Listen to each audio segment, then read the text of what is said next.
안녕하세요. Welcome to the Kdrama Aftershow. Danny Kim. David Kim, and today we'll be covering the hottest drama, The King. Before we go on into any reviews or critical assessment, I just want to give you a recap and summary of what's been happening until episode 4. So if you don't want spoilers, you can skip this part and go to this timestamp. Everything starts with Egon's father's murder, and Eden kills him, tries to steal the magical flute, but little Egon suddenly hears a sound and finds the crime scene and tries to fight back with his four-tiger sword. However, it falls, the flute is cut into half, and Eden's gang is about to kill Egon, and suddenly a mysterious savior appears out of nowhere which drops the ID card saying Chung Tae-il and then just disappears. Eden flees and time passes and Eden is known to be dead, but actually he has traveled to a different world and seems to plan something that nobody knows. But the now mature Egon, who is king of Korea, opens a portal and travels to a parallel universe, which is the Republic of Korea. There he instantly meets his love Chung Tae-il and says that he's been looking for her for 25 years. And Chung Tae-il thinks this guy is nuts and tries to identify him with fingerprints, DNA, his currency, or Maximus's breed and information. But the more she digs, Egon's claim that he's from another world seems credible. Finally, Egon figures out that the secret of traveling between worlds is the flute and decides to go back to his world because he has been absent for too long. However, Egon and Chung Tae-il miss each other, and Egon comes back to see her, and Chung Tae-il, who is slowly starting to believe Egon's story, agrees to travel back to his world, to Kingdom of Korea. They set foot into the Kingdom of Korea, and then the episode ends.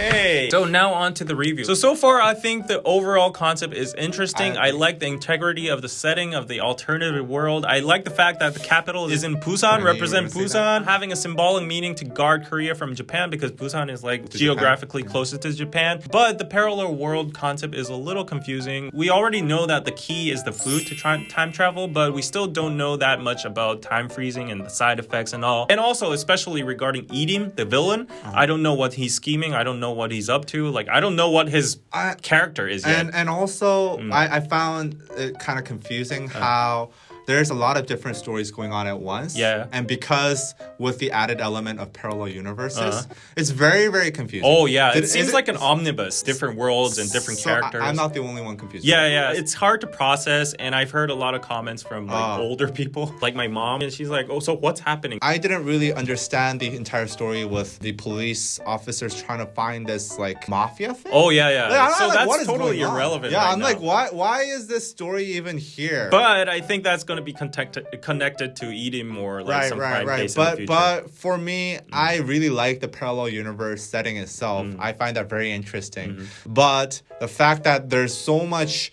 rewinding that I have to do, and there's a lot of explaining, which is like really boring. Yeah. And also like it's not really straightforward. Yeah. So personally, I like the attempt at the concept, but I don't think the execution was there. Yeah, like if not to compare, but if you watch like Western dramas, I guess they make you like, even more confused with the setting. They don't explain anything. You just figure out throughout yourself throughout the drama. The more the confusion is, the more interesting the drama is. But this is like kind of half-assed because like they try to explain the setting by the characters' words, like a parallel universe according to Einstein's theory, blah blah blah. If you're gonna explain, fully explain. If you're not gonna explain, just don't explain. And also, I was kind of frustrated up to episode 4 that Chung Tae-il doesn't believe Egon to the level, to the extent she doesn't even believe anything. She just denies his existence, and she's I think the most annoying female lead I've seen in a while. It's not like it makes her feel like, oh, she's this like independent, powerful woman. It doesn't even feel like that. It just feels like she's a bitch. Right. Who's like constantly complaining, has this self-entitlement. It's just annoying. Her attitude in reality, if that was like a police officer, that would be really rude. I would be really annoyed as she would get an instant report on the board, on the internet forums. I mean, she is dealing with a crazy dude. Anyways, but like still, the constant rudeness and the constant bitchiness is kind of, annoying. Exactly. Yeah. And one other gripe with this drama, personally, like, I really like the concept of it, but I really don't like the execution. So even considering that it's about a fantasy world, and even considering that it's like a drama, it really lacks logic. Like the first thing that Egon does after arriving in this new parallel world, sell his diamonds. Okay, that I understand. Yeah. And then he goes shopping. You just arrive in this alternate reality here, and you're going shopping. Well, he's a king, and he needs good clothes. I guess. And the weird thing is, I understand like maybe having some sort of liking towards Kim Go-eun, but it doesn't make sense that like this dude, he's lived like 25 years. Yeah. Okay, I understand like this police officer saved your life. Yeah. But like this woman is acting bitchy to you. Yeah. She's like literally calling you a weirdo, a crazy person, and you're following her for 4 episodes. I kind of disagree with that because that could be the attractive point for her. Well, some people like bitchy people. What I don't understand is beforehand, I don't understand the initial point why he falls in love with Exactly. Changtae without even seeing her, like without even knowing her. He just has this ID card and that's it. And he's in love with this ID card. I can understand wanting to thank her. Yeah. But then to be like crazy in love. It's weird. And it's 25 years later. Hey, this woman actually was like 30 or something when you first met her. Or like 9. And also it's kind of annoying that for the first 4 episodes, essentially nothing really happens. Establishing the setting. And I feel like that's a little bit too long. The extra stories, they're not really that interesting. I just feel like they need to focus on the king. I don't want like the other side shit going on. Next segment, let's go into acting. Okay, so I have to admit that Egon's parts are all kind of a cringe fest. But that's why they're great. Yeah, that's the point of the character, and I Exactly. do admit that. I think he's fulfilling the role pretty well. Like his cringy acting. 왜 그래? 왜 그래, 맥시머스? I don't know if it's intentional. That's or what if he it's- got him for. Like he's there to be that guy. I mean, I think he always seems to have that kind of acting with all of the past roles he had, like in City Hunter, Boys Over Flowers, and stuff like that. Maybe his natural acting, and people cast him because of that acting. When they want cringy acting, when they want that character, they get him. His cringy acting is on point. And Changtae, as I said, is kind of getting frustrating because she seems too reluctant and too hostile to the king. Acting-wise, I think it's still okay, standard. I personally didn't enjoy her acting because I think she kind of overacts. When she's like throwing these weird lines and acting like, oh, I'm like this biggest like detective in this town. I like Kim Go-eun. I love her, but like in this, no. But I want to highlight Cho Young, the best sword. The translation was weird. The bodyguard, like how he's different between worlds. Like we see him as a public service worker, we see him as like a royal guard, and they're very different. I'm very impressed how he pulls off the duality. And now let's go on to the production quality. Was not impressed by the CGI. I didn't really enjoy how they executed like jumping between the worlds stuff. Oh yeah, I thought that was like very half-assed. Yeah, that's a they didn't even critical try. part. I mean, like that's a very critical part. I would assume like if you're gonna spend a lot of money, I think that part has to be really important. They kind of like play like this. Woo, horse started like jumping. And then it kind of like just show the legs. Yeah. And then they show like this clip of this space thing.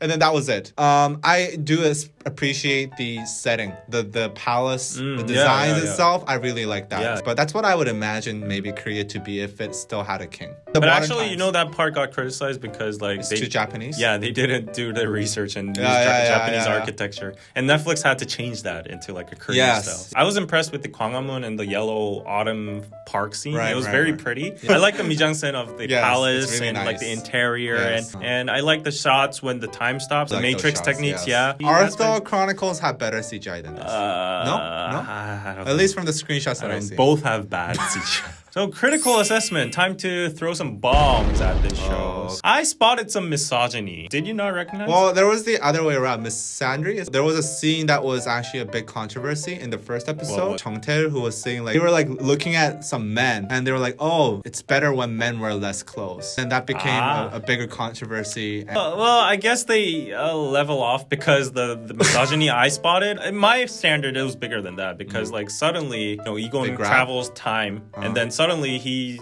doesn't even know this girl. The girl doesn't even know him. And suddenly he just like hugs her. That's like sexual harassment. And proposes to you like, you can be my queen. Forcible. Earlier in the review, we said like Changtae's attitude is like so bitchy and rude, but that can be justified by Egon's behavior. Because the first impression he gave to her was like a creep. He's pretty annoying too. If you're a girl and this guy is like constantly like phoning you and like saying like, oh, like, You can be my queen. And he doesn't even thoroughly explain what's happening. He doesn't even even share his name. He doesn't even explain the time traveling stuff. And he just hugs her. Oh shit, I have to talk about this. This got on my nerves. Too much PPLs. Product placement. Oh my shit. God. I can't watch the drama because of this. Because every single fucking scene has an ad. They're eating ginseng every scene. They're drinking this coffee brand. I don't even know. Ali Coffee. The biggest notorious BPL ever. BBQ chicken. Every single meal they have, it's BBQ chicken. They eat nothing other than BBQ chicken in this world. And there was a line dedicated for the product placement. And the king, like Egon, is like, 세상에 어떻게 이런 맛이? 이런 맛은 처음이야. Can you just not do that? And there's like the scene they turn on Netflix and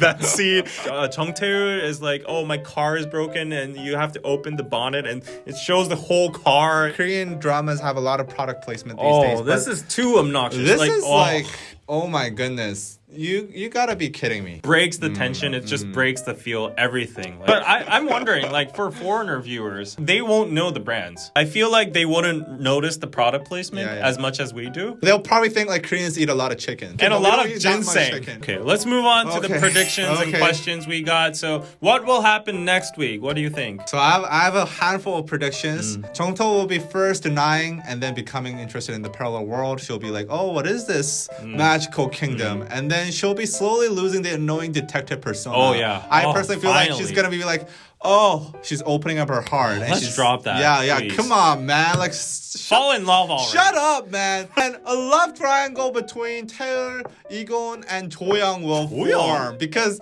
actually, at the very end of episode 4, Choyoung was looking at this woman, and she was like, I could see that. Oh my god, that is the wrongest prediction ever. This is gonna be like blasphemy. How can you try to like love the king's woman? Blah blah blah. Oh my god. Shut up. No.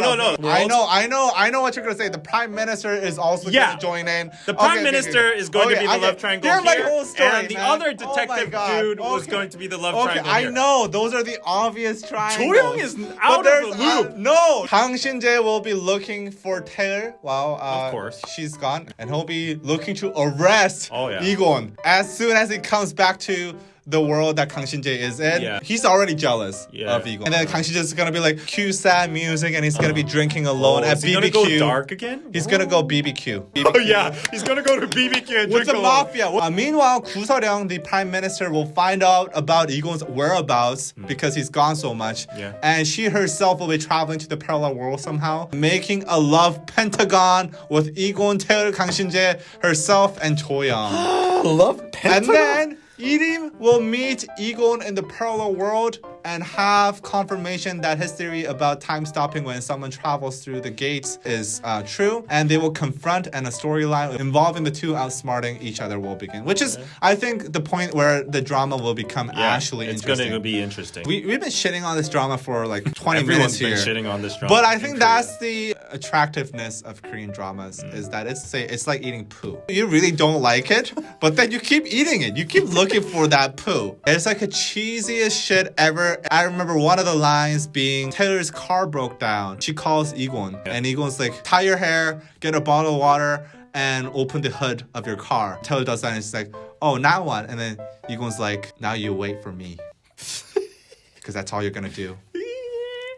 Lines like these every 5 minutes. Same predictions as you do, except the love pentagon shit. I think you're trolling with that. Okay. I'm not trolling. Big question for me is what Egon is planning, because I have no clue on what he's doing. Like, he's painting shit, he's visiting random people and making them get revenge. And I'm also confused how he has already like his followers. In the parallel world. Yeah. Everything's a mystery about him, so I'm very curious on what's gonna happen about him. And stop with the police mafia shit. No one gives a shit about that. And also, like, I hate that Changmi's there. The new guy.